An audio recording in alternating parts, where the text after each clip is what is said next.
அருமையானவர்களே, இந்த நாளிலும் அவனுடைய வார்த்தையை நம்மிடத்திலே கொண்டு வருகிறேன். இயேசு தம்முடைய மகிமையை வெளிப்படுத்த போகிறார்.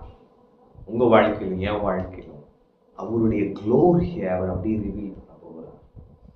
மகிமையை இயேசு வெளிப்படுத்துறப்ப என்ன நடக்குதுன்னா, அவர் யார் என்கிற ஒரு வெளிப்பாடு கிடைக்குது. அவர் மேல இன்னும் விசுவாசம் வளருது. நீங்க ஒரு வசனம் படிக்கிறேன் பாருங்களேன், கவனிங்க. யோவான் 2:11.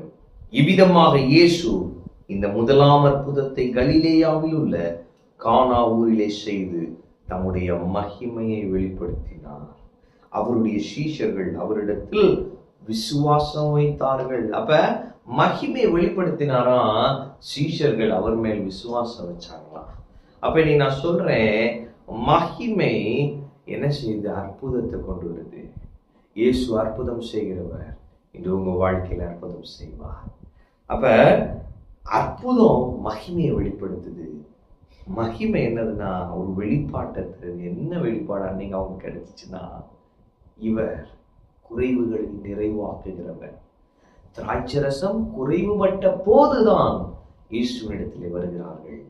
இயேசு அன்று எப்படியாய் தன்னை வெளிப்படுத்தினார்? குறைவுகளை நிறைவாக்குகிறவராய். இன்று நான் சொல்லுகிற உங்க வாழ்க்கையில் இருக்கிற குறைவுகளை நிறைவாக்குகிறவராய் இயேசு வெளிப்படுகிறார்.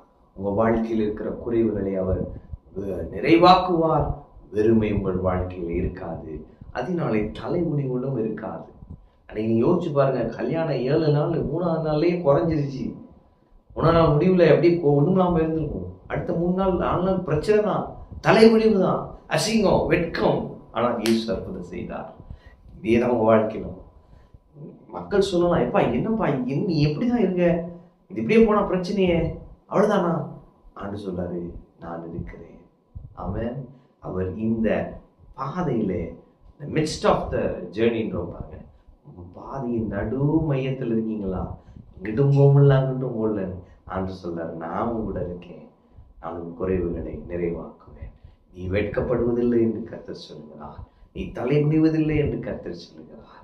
கர்த்தர் குறைவுகளை இன்று உங்க வாழ்க்கையிலே நிறைவாக்குவார், பெருக பண்ணுவார், அற்புதங்களை செய்வார், ஆச்சரியப்படுத்துவார், மகிமையை வெளிப்படுத்துவார். ஆமென்.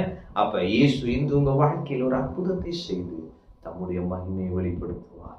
அதனாலே நீங்கள் ஒரு வெளிப்பாட்டை பெற்று அவர் மேலுள்ள விசுவாசத்தில் வளருவீர்கள், பெருகுவீர்கள். ஆமென். கர்த்தர் உங்களோடு இருக்கிறார். கர்த்தர் ஆசீர்வதிப்பார்.